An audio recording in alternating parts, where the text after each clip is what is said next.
Un bon nombre de veïns i penyes taurines es congregaven aquest dilluns al Saló de Plens del Castell per conèixer de primera mà el resultat de la moció presentada pel Partit Popular, Ciudadanos Vétera i el regidor del grup no escrit, Pedro Gallén, al ple ordinari del mes de maig. En aquesta moció es demanava la permanència dels bous al carrer al recinte de l'Albereda.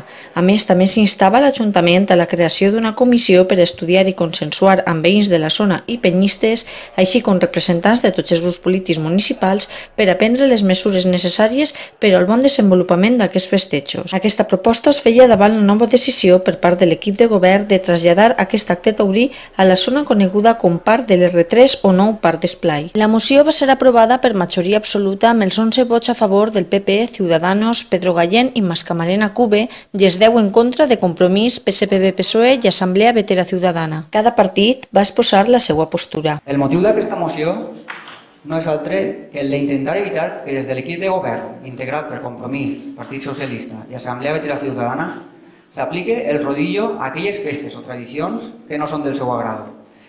Anem a l'Albereda. Si parlem d'uns anys darrere, cert és que estava un poc sobresaturada d'actes i festejos, però ja l'anterior equip de govern va prendre mesures al respecte, traslladant molts dels actes que allí es celebraven a diverses ubicacions del municipi, com Frutos Vétera o al polígon, deixant la vereda per a actes molt puntuals. Varen ser diverses les converses amb veïns per escoltar les seues reivindicacions, moltes de les quals es varen dur a terme. Així, es varen reduir les dimensions del recinte per a deixar pas als veïns del carrer Morvedre i voltants. Anys després, es va reduir més el recinte atenent a les peticions dels comerços i veïns. Com han plantejat el recinte? El tancament va per fora o per dins d'este preso? Dins de lo que és el recinte i al voltant de l'esplanada central n'hi ha nombrosos registres de llum a baixa altura, a l'alcance de qualsevol persona i qualsevol animal. Pot dir-me quina mesura havien adoptat al respecte? En la zona de l'escala n'hi ha una barana. Havien pensat en alguna protecció o la anaven a desmuntar? A més, n'hi ha una altra zona que no té barana i hi ha un cert desnivell. I finalment, un xicot de detall. Ja s'ha sancionat l'obra? Que així avui duguem una moció, que la moció té per títol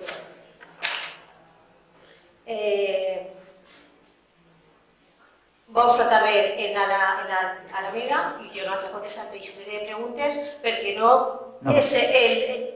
la moció no parla res d'això. No continuem, no fa falta que me contesteu, no fa falta. Són molts els festejos que celebren en el nostre municipi, entre casc urbà i urbanitzacions, els quals no me vaig a posar a anomenar així perquè crec que no correspon. Pràcticament ningú d'ells està exempt de conflicte entre partidaris i no partidaris, i l'única forma de solucionar aquest conflicte és arribar a un enteniment entre les dues parts. Vostès saben de la predisposició del grup popular per a col·laborar i participar d'allò que sigui important per al nostre municipi, i crec que ho hem demostrat. I d'especial importància són aquests temes relacionats amb les nostres festes i senyes d'identitat. I la veritat, hem tirat de menys que ens convocaren per a abordar el tema, que convocaren un grup de treball para trobar la mejor de las soluciones.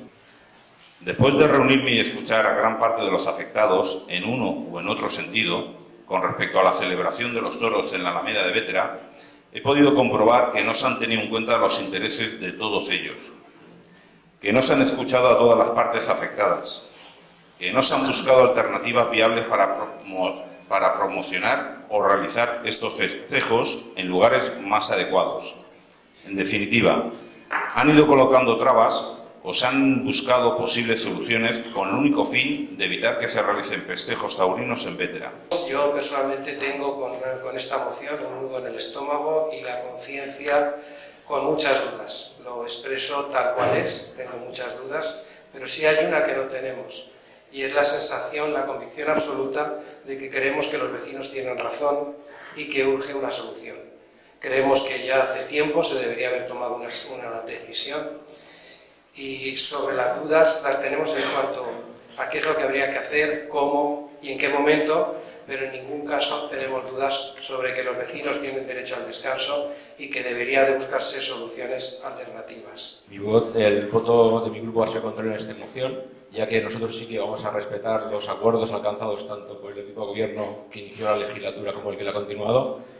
Durante toda la legislatura hemos mantenido diálogo con todas las partes y vamos a respetar lo que hemos acordado de la búsqueda de un espacio alternativo a la Lorena. Recalcar que no es un debate de si vos sí o vos no al carrer. Se trata del estudio de los puntos de una propuesta de acuerdo que consta en la moción, pero no es un debate de vos sí o vos no. Lamentablemente, Partido Popular, Ciudadanos y el concejal Nosquito han preferido presentar una moción que distorsiona la realidad. Empezaba mi querido Fran diciendo algo que daba a entender que era un debate de vos sí o vos no, cuando eso no és el fondo de la qüestió. Així situar a tots els que esteu així per deixar clar de per què no podem donar el vot a favor a aquesta moció. Aquesta decisió no és d'ara, sinó que s'ha estat treballant constantment en reunions tant en la penya com amb els veïns i les veïnes de l'Albereda i col·lectants des de l'any 2016. Una gran representació dels veïns de l'Albereda, segurament no tots, però sí molts, venien reunió rere reunió demanant dues coses que per a ells era molt important per millorar la seva qualitat de vida. Un era reduir el termini de la fira, i així es va fer l'any passat. I l'altre, canviar els bous d'ubicació. Davant d'aquesta situació, i després de diverses converses i reunions manteses amb la penya, proposem que busquem espais alternatius. I després d'un molt i difícil debat, es proposa fer un espai similar a l'Albereda. Com que estàvem tots d'acord, l'equip de govern que tenia pensat fer un altre espai, encara que el senyor Salvador diga que no, ell estava en el govern en aquest moment, per a que pogueren disfrutar els altres veïns d'una altra zona, d'un espai de xuar amb els xiquets, de retrobament, ens posem a treballar. Amb aquesta proposta que en un principi donava solució a una part i a l'altra. El resultat, com es pot veure, és pràcticament similar, i així els penyistes podien seguir gaudint de les seues festes. Perquè sempre, i des de l'equip de govern, s'ha mirat en tot moment per el benestar i la qualitat dels veïns i les veïnes, és a dir, del veïnat de l'Albereda, però també de la conciliació de la festa taurina. El segon punt de la moció insta l'Ajuntament a crear una comissió d'estudi per veure com preservar els bous a l'Albereda. Perdonen, senyors del PP, i com bé has dit, Fran, haureu reduït i haureu fet moltes coses, però crec que s'oblidareu de crear aquesta comissió en aquell moment, perquè de legislatura en legislatura els veïns anaven demanant-vos que no volien els bous a l'Albereda.